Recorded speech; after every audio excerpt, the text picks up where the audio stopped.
welcome back to my channel. If today's your first time of coming across my channel, good morning, good afternoon, good evening, wherever you might be, and thanks so much for clicking on my video. My name is Fumi. I live in Canada, and just so you know that it's not just a coincidence that you found my page. Thank you so much for searching upon me. And also to the regulars, thank you so much for checking back on my video.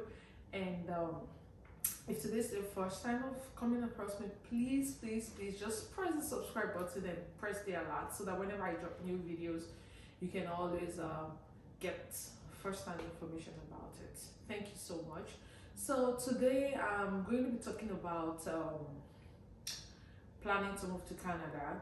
I kind of feel like this should have come before we should move first, that I posted on my page. If you haven't seen that, please click on the video and check on that. You get good information about we should move first. So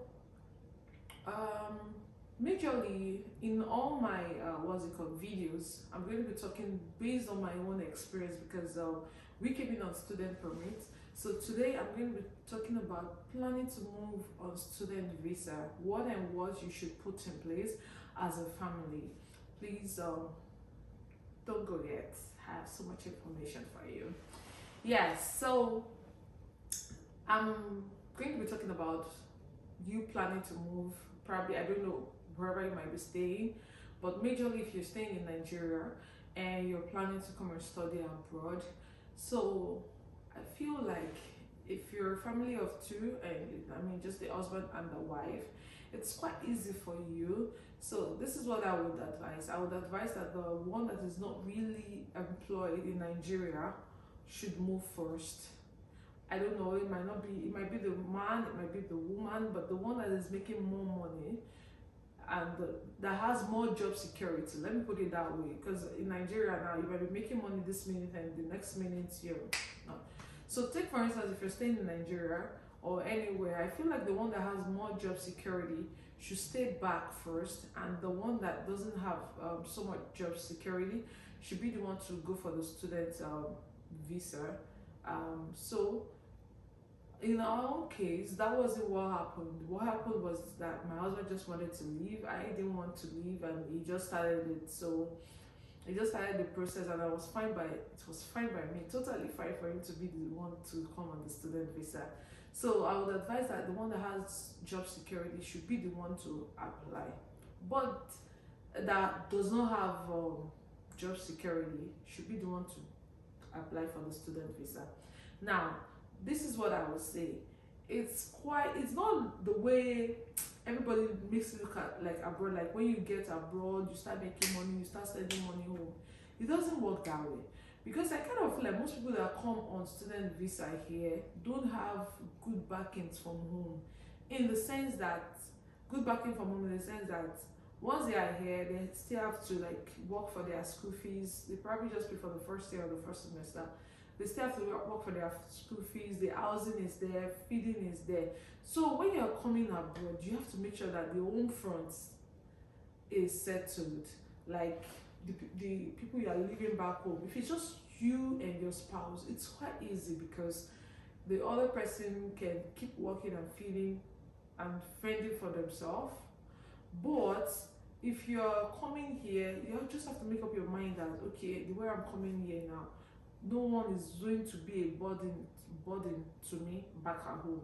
So when you're planning to move abroad, make sure you both have something you're doing back at home. Then the one with the less job security should apply for the student visa. Come over first. Then that way, the person that is back home will continue to take care of the home front, like the feeding, the rent back at home, until you're able to process your spouse's visa and join one another. Now that's easier for a family of two.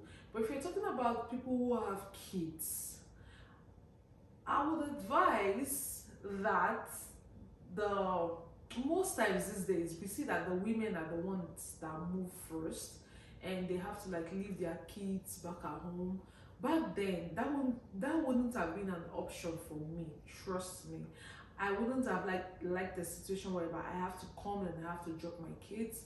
But these days, I see people do it because they have responsible spouses and probably their mom or their family or their mother-in-law are able to like come in, help relocate before husband and wife, before the husband and the kids can join the wife in Canada. So I don't know, whatever works for your family is totally fine. It's just that when you're coming here, especially when you are bringing kids that are not of school age, it's quite difficult because you have to talk about daycare, you have to talk about where to put them if you have to, like if your lectures are running late and all that. So it's quite advisable that when you're coming, you come solo. Come solo in the sense that you come alone first, settle down, then you can now start thinking of, oh, can my kids join me now? Can my husband and my kids join me now? Things like that. But if it's the man that move, make sure that the woman that you want to leave behind is working. Women, if your husband wants to travel abroad, try as much as possible to make sure that you have something like a form of income back at home that you can use to sustain yourself and the kids while your husband travels abroad on the student visa. Because when he gets there, you don't want to start burdening him with rent, with this one, with that, because don't forget, school fees is still there that he's still going to pay. So even if he's working here, whatever work he's doing, trust me, cannot do more than like pay his rent and feed him, because he cannot work more than 20 hours when school is on. So as much as possible, once you guys are planning that, oh, we're going to relocate abroad, try as much as possible to make sure that both parents are working. The father is working, the mother is working, because that way the other person is not burdened with responsibility.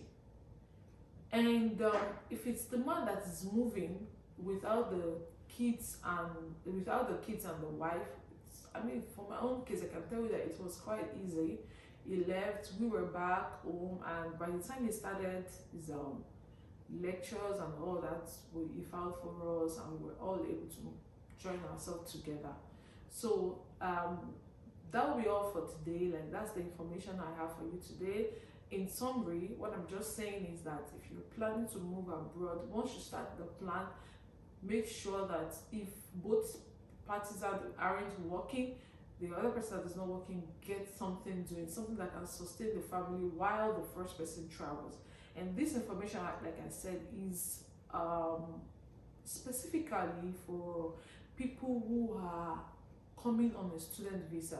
And I think that's the route that is really fast now these days now. So most people are coming on student visa, and so that is a good way for you to start planning now. If you're planning on moving abroad on a student visa, make sure that your other spouse is working so that you're not burdened.